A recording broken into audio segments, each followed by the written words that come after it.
Hello everyone, CLC के online platform पे आप सभी का स्वागत है। एटॉमिक स्ट्रक्चर के आज लास्ट लेक्चर में अपन मॉड्यूल डिस्कशन और wave mechanical model means Schrodinger wave equation को डिस्कस करने वाला है। मैं पहले कुछ मॉड्यूल के क्वेश्चन डिस्कस कर लेता हूँ, उसके बाद अपन वेव मैकेनिकल मॉडल को भी डिस्कस करने वाले हैं।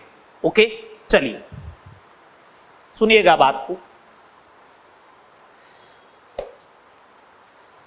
स्टेज सेकंड के ऑलमोस्ट पीछे से जो क्वेश्चन थे वो 127 से लेके, वो तो अपन ने डिस्कस कर लिए थे, 127 से लेके 163 वाले। ठीक है, अब कुछ क्वेश्चंस मैं आपके साथ डिस्कस करने वाला हूं। क्वेश्चन नंबर 8, उसके बारे में बात करता हूं। The kinetic energy of a subatomic particle is 5.85 into 10⁻⁻25 joule है।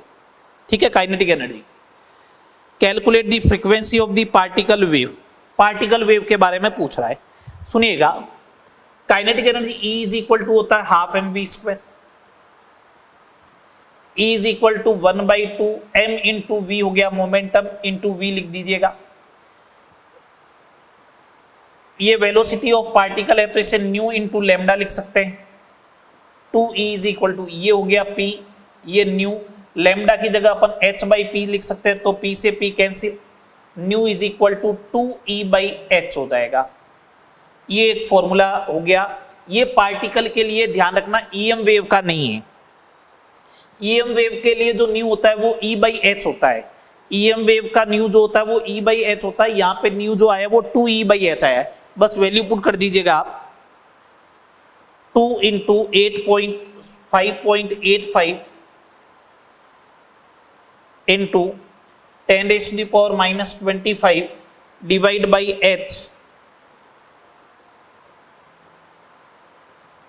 ओके, अगर अपन इसको सोल्व करेंगे तो 1.77 इंटू 10⁻⁹ सेकेंड इनवर्स आ जाएगा।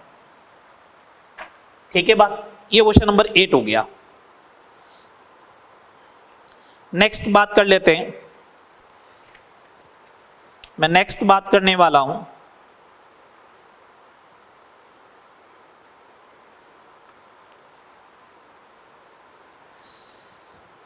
Question number 15। नेक्स्ट क्वेश्चन की बात कर रहा हूं 15।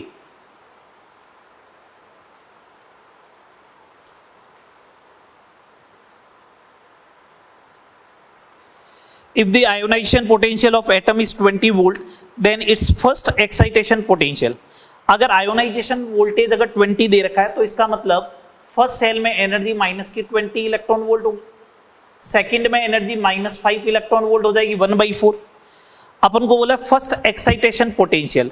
फर्स्ट एक्साइटेशन पोटेंशियल क्या का मतलब क्या, ग्राउंड स्टेट से उसको फर्स्ट एक्साइटेड स्टेट में भेजना है। मतलब यहां से यहां कितना चाहिएगा, 15 इलेक्ट्रॉन वोल्ट। ये एक्साइटेशन पोटेंशियल की अगर मैं बात करूं तो आ जाएगा 15 वोल्ट। एक्साइटेशन पोटेंशियल कितना हो जाएगा, 15 वोल्ट। आंसर हो जाएगा थर्ड। ओके, 16 हो जाएगा आराम से, कोई दिक्कत नहीं। क्वेश्चन नंबर 18, क्वेश्चन नंबर 18 देखिएगा। Hydrogen, deuterium and He+ all are 1 electron species. Okay, the wavelength of radiation emitted for their downward transition from first excited state to ground state λ1, λ2 and λ3। Okay, देखिएगा एक बात बताइएगा, अपन को energy जो होती है hydrogen में और ड्यूटेरियम में तो एनर्जी बराबर होगी, और वो कितनी होगी, -3.4 इलेक्ट्रॉन वोल्ट। ठीक है, मतलब एक्साइटेड स्टेट में, ये एक्साइटेड स्टेट की बात कर रहे हैं। और He+ में जो होगी वो हो जाएगी -13.6 इलेक्ट्रॉन वोल्ट। ये लो, ग्राउंड स्टेट में बात करें तो हाइड्रोजन और ड्यूटेरियम में तो बराबर होगी, और वो कितनी होगी, -13.6, और यहाँ पे हो जाएगी -54.4 इलेक्ट्रॉन वोल्ट। यहाँ का गैप अगर अपन देखें, यहाँ का गैप अगर अपन देखें 10.2 इलेक्ट्रॉन वोल्ट का है। यहाँ का गैप देखें तो यहाँ गैप हो जाएगा ऑलमोस्ट कितने का, 0.8 40.8 का। यहाँ पे एनर्जी ज़्यादा है तो वेवलेंथ कम आएगा, यहाँ का वेवलेंथ कम आएगा, लैम्डा 3 कम आएगा। ये बात ध्यान रहे, ये बात ध्यान रहे।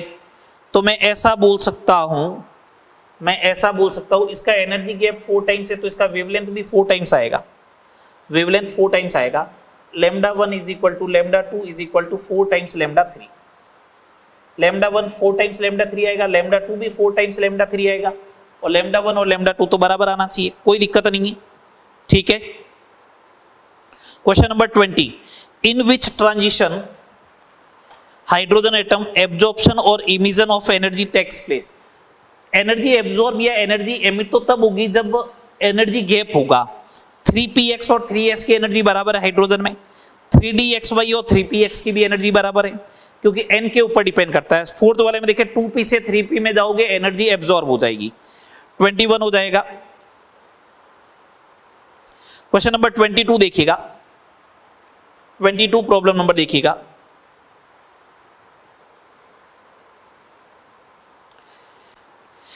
If n is equal to x minus 2, the last value of L is, L की वैल्यू 0 से स्टार्ट होगी, 1 होगी, x माइनस 3 होगी।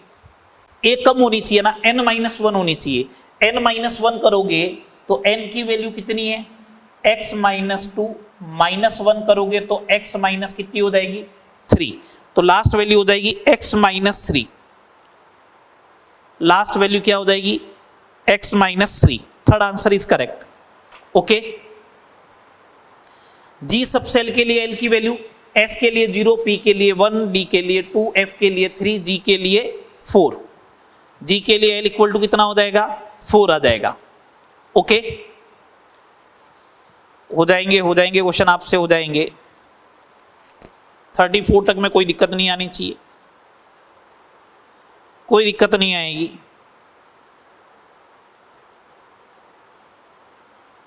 नेक्स्ट देखिएगा आप क्वेश्चन, नेक्स्ट प्रॉब्लम देखिए।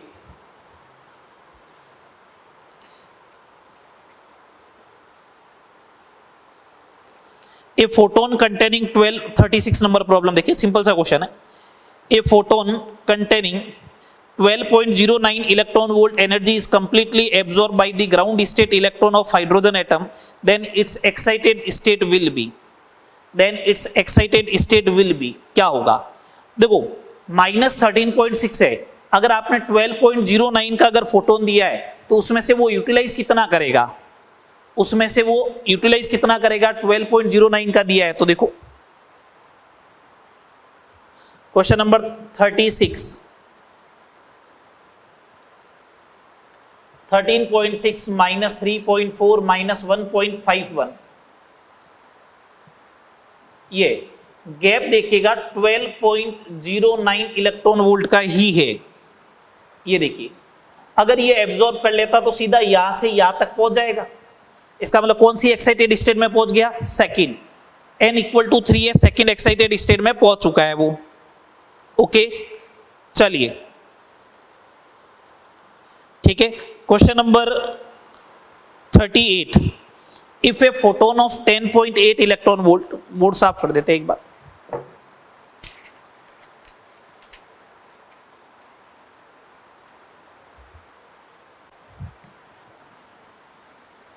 मैं वही क्वेश्चन बता रहा हूं जिसमें आप लैग कर सकते हो कहीं पे।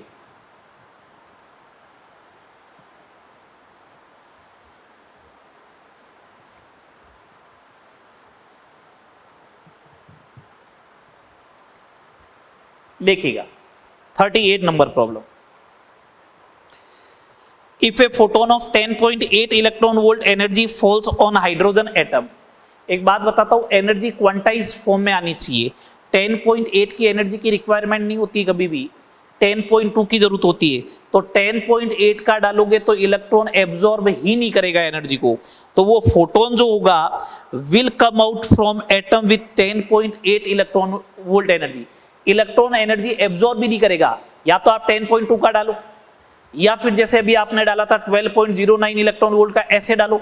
10.8 का डालोगे ना तो कभी भी फोटोन एब्जॉर्ब नहीं करेगा, ठीक है, तो वो फोटोन एट इट इज वापस आ जाएगा बाहर। तो फर्स्ट इज करेक्ट आंसर, ठीक है। चले आगे, जैसे क्वेश्चन नंबर 39 देखिएगा, क्वेश्चन नंबर 39 देखिएगा।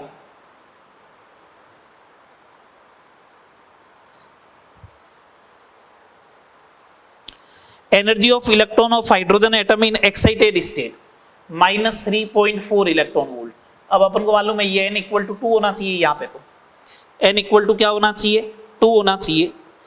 इफ हाइड्रोजन H दे रखा है then it's angular momentum, angular momentum mvr is equal to होता है nh अपॉन 2 पाई, n की वैल्यू 2 है, h अपॉन पाई हो जाएगा 6.6 इंटू 10⁻⁻34 अपॉन पाई, पाई की वैल्यू है 3.14, अप्रोक्सीमेट 2.2 के आसपास आएगा जूल इंटू सेकेंड। ये लो, सिंपल सिंपल से क्वेश्चन है, ठीक है। क्वेश्चन नंबर 43 देखिएगा, उसके बाद बाकी 40, 41, 42 क्लास में मैंने करवा रखे। 42, wavelength of first line of Balmer series, sorry 43 number,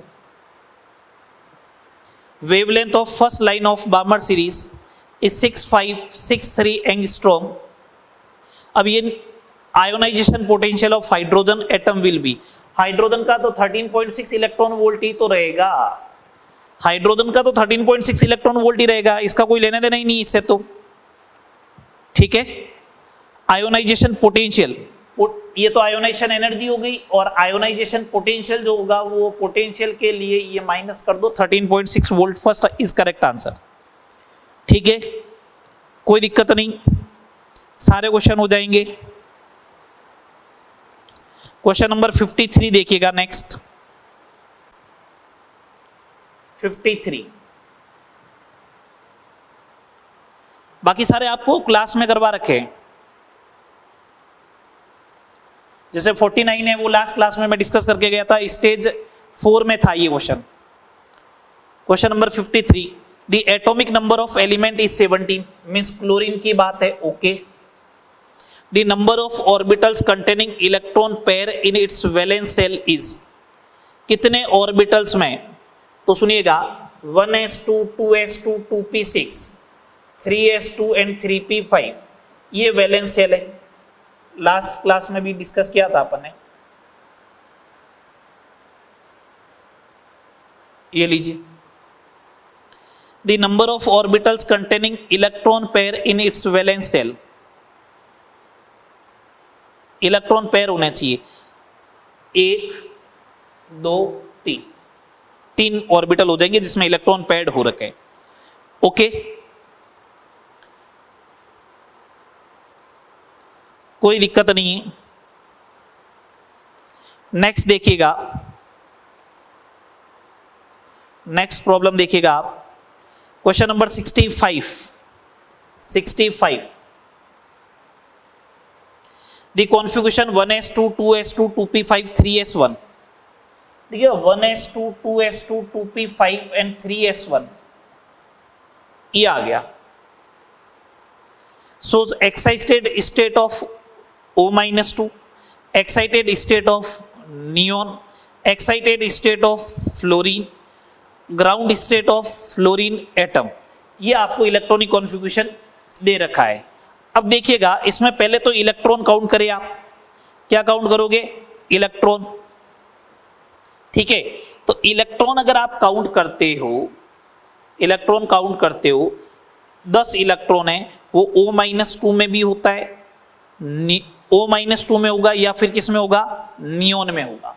O-2 में भी 10 इलेक्ट्रॉन है, बट एक बात ध्यान रहे, एक बात ध्यान रहे, ये 2p6 का इलेक्ट्रॉन इसमें गया है, एक बात सुनना, ये 2p6 होता था, फिर 3s0 होता था, तो यहाँ पे 2p5 हुआ, यहाँ से एक इलेक्ट्रॉन एक्साइटेड में गया, क्या ऑक्सीजन का इलेक्ट्रॉनिक कॉन्फ़िगरेशन 2p6 होता है क्या?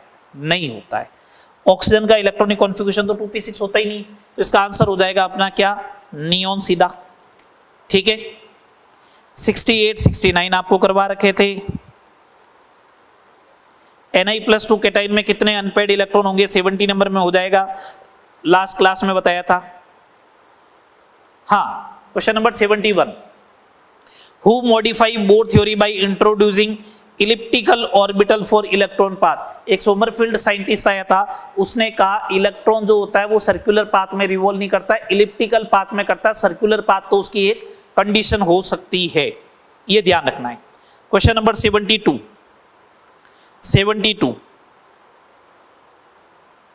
मैं वही क्वेश्चन करवा रहा हूं जिसमें आप अटक सकते हो, बाकी अपन ने खूब सारे क्वेश्चन किए हैं। 72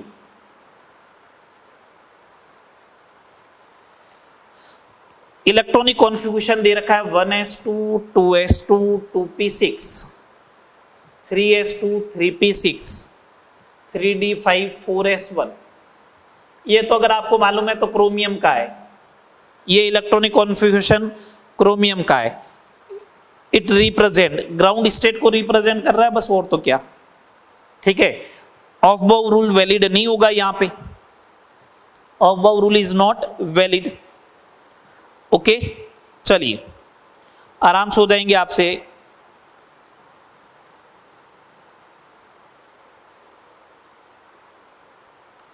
जैसे क्वेश्चन नंबर 89 है, 89 में पूछ रहा the most probable radius in picometer for finding the electron in He+। तो He+ की रेडियस कैलकुलेट कर लो, उसी में इलेक्ट्रॉन मिलेगा आपको। तो He+ की रेडियस कैसे करेंगे? 0.529 n²/z। ठीक है, चले आगे।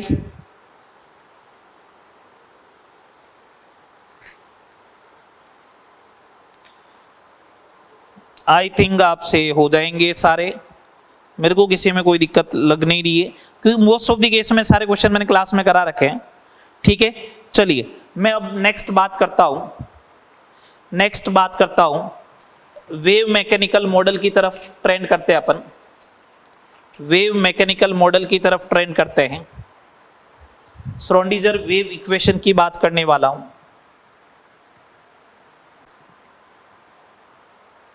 Wave mechanical model and Schrodinger wave equation की बात करेंगे अब।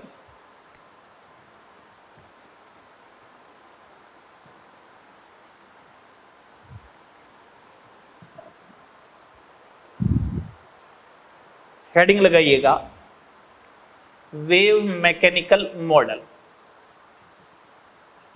Of atom.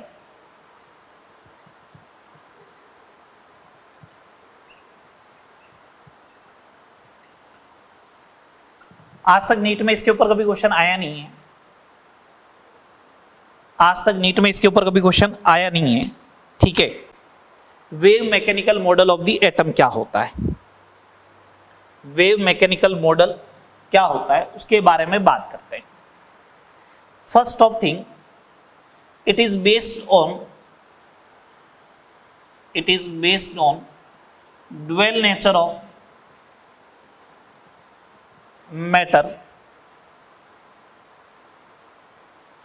It means it includes de Broglie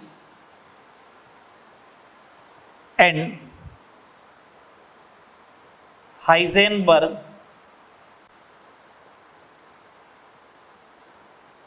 uncertainty principle. It is based on dual nature of the matter. It means it includes de Broglie and Heisenberg uncertainty principle. ये दो concept के basis पे है। De Broglie और Heisenberg का uncertainty principle भी किसके basis पे था बताओ? Dual nature of the matter के बेसिस पे। Second number point, in this model electron is considered as a three dimensional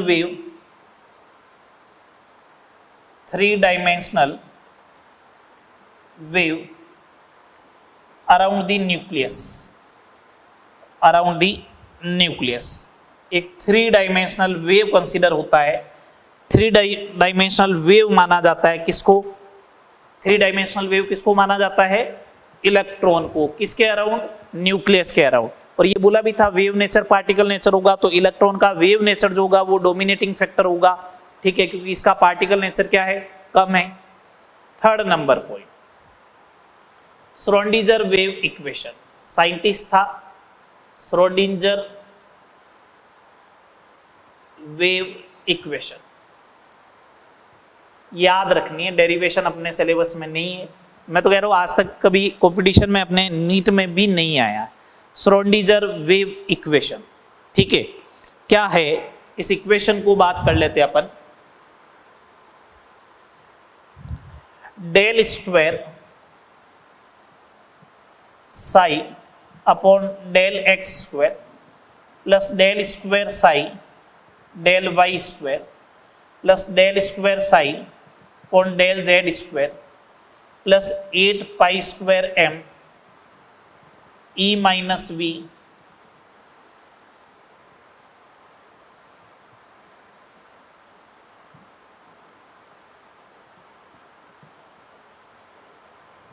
upon h into psi is equal to 0। ये हो जाएगी इसकी Schrodinger wave equation, h square है। कौन क्या है उसके बारे में बात कर लेते पहले। तो कौन क्या है, यहां पे Sai is the wave function. अच्छा, वेव फंक्शन का मतलब क्या, जो इलेक्ट्रॉनिक वेव है वो कैसे रिप्रेजेंट होती है, फंक्शन है तो वेव फंक्शन हो गया, ठीक है, एक्स वाई जेड कोऑर्डिनेट हो गया। डेल का मतलब पार्शियल डिफरेंशिएशन बोलते हैं इसको, पार्शियल डिफरेंशिएशन डेल बोला जाता है, DEL del, del square psi upon del x square. M mass of the electron है, ये लीजिए, एच जो है वो प्लांक कांस्टेंट है, ई टोटल एनर्जी है, total energy of the electron in orbit, V is the potential energy,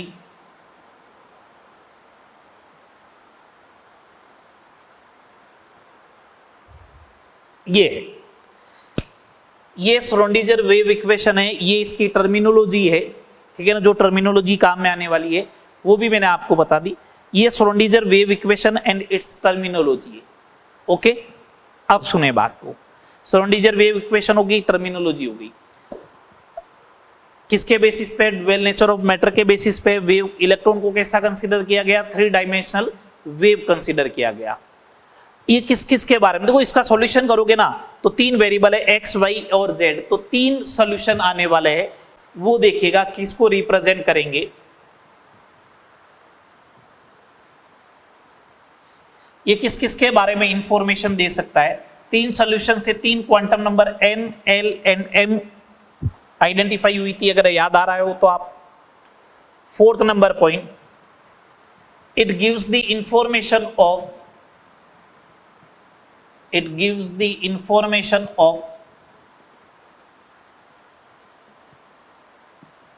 it gives the information of position of electron। एक तो पोजीशन ऑफ इलेक्ट्रॉन की इंफॉर्मेशन दे देगा, एक्स वाई जेड कोऑर्डिनेट हो जाएंगे। Three dimension में अगर किसी को रिप्रेजेंट करना तो तीन कोऑर्डिनेट चाहिए ना, तो एक्स वाई जेड तीन तो कोऑर्डिनेट हो गए। Total energy of electron,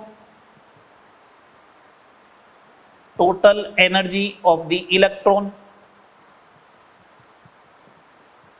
and velocity of electron,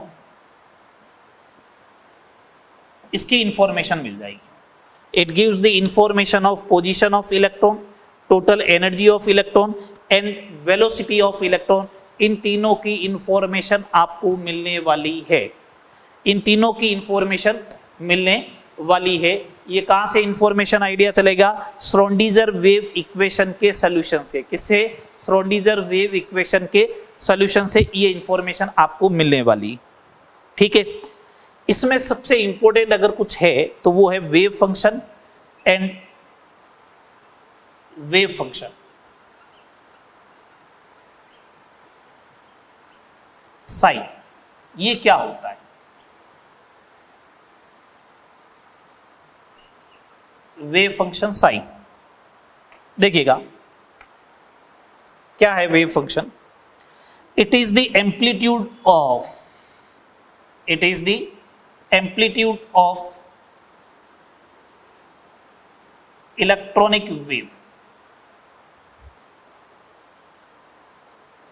जैसे अगर आप ये वेव बनाते हो ये इस टाइप से, तो ये जो होता है ये किसको रिप्रेजेंट करता है? Sai.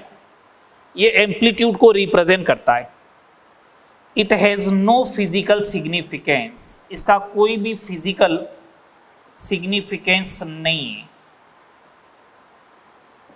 It has no physical significance, इसका कोई फिजिकल सिग्निफिकेंस तो नहीं है। ठीक है, तो फिजिकल सिग्निफिकेंस किसका है? साई स्क्वायर का। वेव फंक्शन के स्क्वायर का जो है वो फिजिकल सिग्निफिकेंस है। साई स्क्वायर का क्या होगा? फिजिकल सिग्निफिकेंस होगा।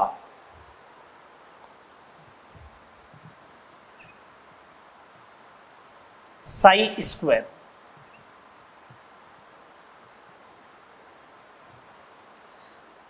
साई स्क्वायर क्या है ये? It represent the probability of finding, it represent the probability of finding, the probability of finding electron around the nucleus।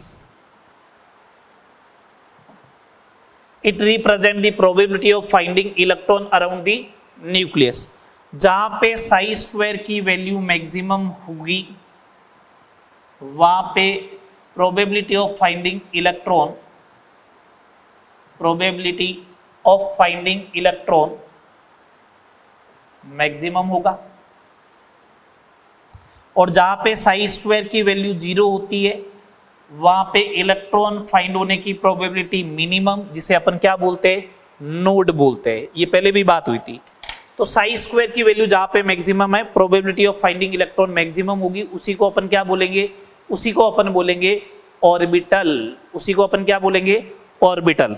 और साई स्क्वायर की वैल्यू जहां पे 0 हो जाए, मीन्स इलेक्ट्रॉन फाइंड होने की प्रोबेबिलिटी 0 है, उसे अपन क्या बोलेंगे? नोड बोलेंगे। उसे अपन क्या बोलेंगे? नोड। तो इसका आपको आइडिया रहे। ओवरऑल वेव मैकेनिकल मॉडल क्या है मैं वापस एक बार एक्सप्लेन कर देता हूं, थोड़ा सा लीक से हटके, इसलिए मैंने भी लास्ट में पढ़ाया आपको। फर्स्ट थिंग कि वेव मैकेनिकल मॉडल में किसके बेसिस पे? ड्वेल नेचर ऑफ मैटर के। ड्वेल नेचर ऑफ मैटर है, इसका मतलब किसको इंक्लूड करेगा? Heisenberg and de Broglie concept. इसमें इलेक्ट्रॉन को कैसा कंसीडर किया गया? 3 डायमेंशनल वेव। किसके अराउंड? न्यूक्लियस के अराउंड। फिर श्रोडिंगर वेव इक्वेशन होती क्या है? Del square x, del square psi upon del x square, del square psi upon del y square, del square psi upon d z square plus 8 pi square m e minus v upon h square into wave function is equal to 0। इसके solution से 3 चीजें मिलेगी, 3 quantum number n l m. किसकी information देता है? Position of electron, total energy of electron and velocity of electron. इन तीनों के बारे में भी इंफॉर्मेशन देगा। Position of electron, total energy of electron and velocity of electron के बारे में भी इंफॉर्मेशन देगा। ठीक है, वेव फंक्शन क्या होता है? वेव फंक्शन साई क्या होता है? It is the amplitude of, ये क्या है? एम्पलीट्यूड ऑफ इलेक्ट्रॉनिक वेव है बस, और इसका कोई सिग्निफिकेंस नहीं है। हाँ, साई स्क्वायर की वैल्यू जहां पे मैक्सिमम होगी अराउंड द न्यूक्लियस, वहां पे इलेक्ट्रॉन के फाइंड होने की प्रोबेबिलिटी भी मैक्सिमम है, जिसे अपन ऑर्बिटल बोलते हैं। और जहां पे साई स्क्वायर की वैल्यू 0 होगी, मींस इलेक्ट्रॉन नहीं मिलेगा, उसे क्या बोलेंगे? नोड बोलेंगे। उसे क्या बोलेंगे? नोड। ओके, चलिए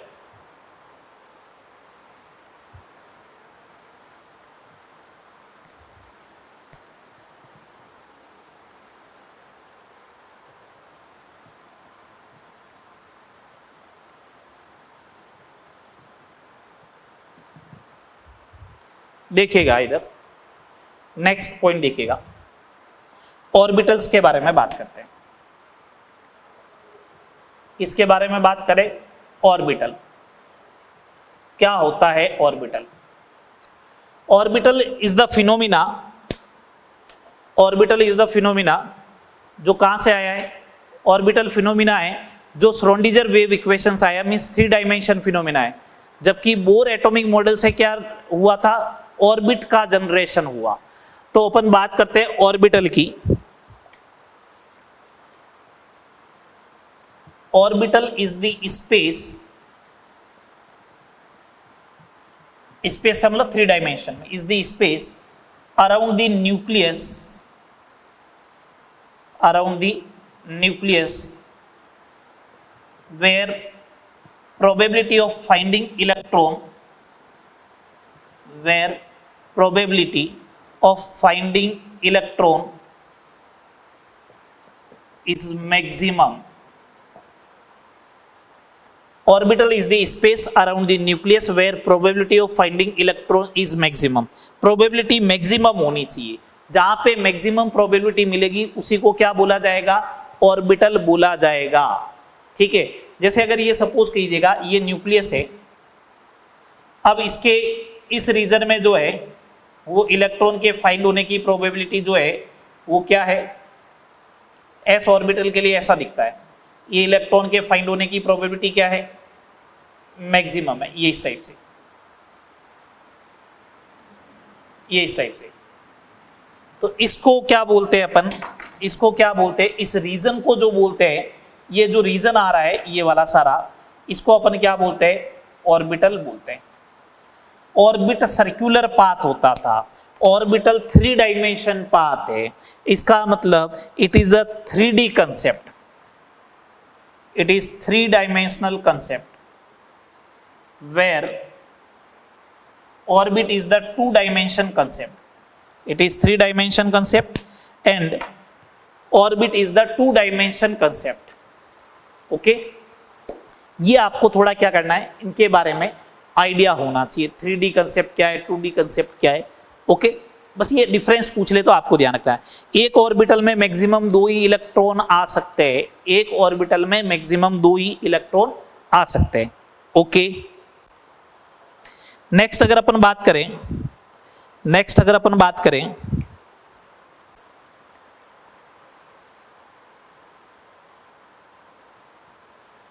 ऑर्बिटल डायग्राम की, वैसे मेरे हिसाब से जरूरत पड़ेगी नहीं आपको। ऑर्बिटल डायग्राम की जरूरत पड़ जाए तो ये देखिएगा। अब वैसे पीरियोडिक टेबल में केमिकल बॉन्डिंग में स्टार्टिंग में सबसे पहले डायग्राम देखेंगे ऑर्बिटल्स के। एस ऑर्बिटल की बात करनी है तो एस ऑर्बिटल जो होता है वो स्फेरिकल होता है। ये एस ऑर्बिटल है, ये न्यूक्लियस है, ये लीजिएगा। पी ऑर्बिटल की बात करें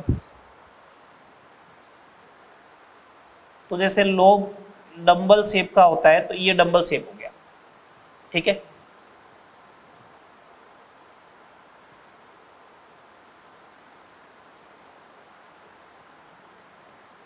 अगर जैसे सपोज कीजिएगा आपने इसको एक्स एक्सिस माना है तो ये पी एक्स हो जाएगा।